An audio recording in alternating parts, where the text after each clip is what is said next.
আসসালামু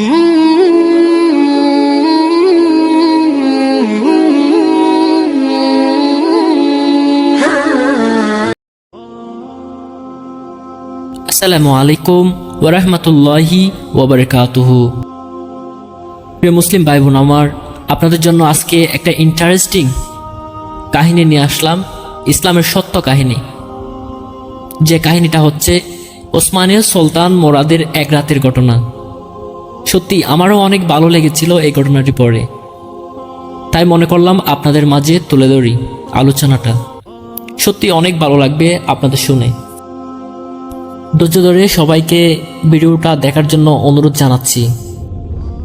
শুরু করি প্রিয় মুসলিম ভাই বোন আমার আজকের এই গুরুত্বপূর্ণ ইন্টারেস্টিং কাহিনী। সুলতান মোরাদ এক রাতে বিছানায় শুয়ে দমবন্ধ হয়ে আসছে। কেন এমন অস্থির লাগছে বুঝতে পারছে না। এমত অবস্থায় তিনি নিরাপত্তা কর্মীকে ডাকলেন। বাদশাহ হিসাবে সুলতান মোরাদের অভ্যাস ছিল যে পোশাক পরিবর্তন করে প্রজাদের খোঁজ খবর নেওয়া। এই হিসাবে তাদেরকে বলল, চলো কিছু সময় লোকদের ভিড়ে কাটিয়ে আসি। যেতে যেতে শহরের এক কোনায় পৌঁছে গেল। সেখানে গিয়ে দেখলো এক মানুষ মাটিতে লুটিয়ে আছে। এই অবস্থা দেখে সুলতান মোরাদ ওই লুটিয়ে পড়া লোকটিকে নেড়ে দেখলেন। দেখতেছে লোকটি মৃত। আর লোকটির পাশ অতিক্রম করে অনেক লোক আসতেছে এবং যাচ্ছে, কিন্তু কেউ লোকটিকে স্পর্শ করে দেখছে না। সুলতান মোরাদ মানুষদেরকে ডেকে বলল, ভাই এদিকে এসো। মানুষ একত্রিত হলো, কিন্তু তারা সুলতানকে চিনতে পারল না। সুলতান জিজ্ঞেস করলো, কিরে ভাই, আপনারা লোকটি এভাবে মৃত পড়ে আছে দেখতেছেন, তারপরে কেউ লোকটিকে উঠাচ্ছেন না কেন? চলুন তাকে উঠিয়ে তার ঘরে পৌঁছে দিই।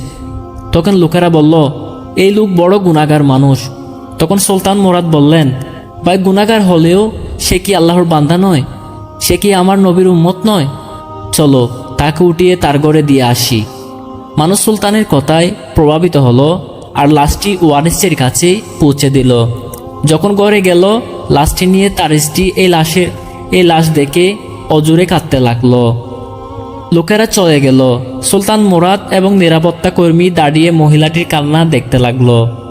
কাঁদতে কাঁদতে মহিলাটি বলল, আল্লাহর শপথ করে বলছি, নিঃসন্দেহে তোমরা আল্লাহর ওলি এবং নেক বান্দা।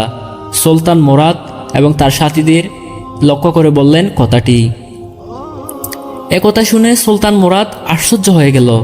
মহিলাটিকে জিজ্ঞেস করল, ইহা কিভাবে সম্ভব? মানুষ তো সাক্ষ্য দিচ্ছে যে লোকটি বড়ই পাপী, এমনকি কেউ এর লাশ স্পর্শ করছে না। তখন ওই লোকটির স্ত্রী বলল, আমিও মানুষের মতো একই বিষয়ে একমত, কিন্তু বাস্তবতা ভিন্ন। প্রকৃত বিষয় হলো, আমার স্বামী প্রতি রাতে মদের দোকানে যেত। পকেটে যত টাকা থাকতো তা দিয়ে মদ কিনে আনতো। ঘরে এনে মদগুলো ঢেলে দিত আর বলতো, দেখো কিছু মুসলমানদের গুনাহের বোঝা তো কমাতে পেরেছি। একইভাবে তিনি প্রতি রাতে সরাইখানায় গিয়ে একটি পতিতা নিয়ে আসতো, আর ওই পতিতাকে এক রাতের উপার্জন দিয়ে কক্ষে বিশ্রামে রাখত। আর ওই কক্ষের দরজা বন্ধ করে দিয়ে বলতো, কেউ যেন তোমার কাছে না আসে। আর ঘরে এসে বলতো, আল্লাহ শুকরিয়া, আজ এই মেয়েটিকে এবং একজন মুসলমান যুবকের পাপের বোঝা কিছুটা হালকা করতে পারলাম। আর মানুষ তাকে এসব জায়গায় আসতে যেতে দেখে বড়ই পাপী মনে করত।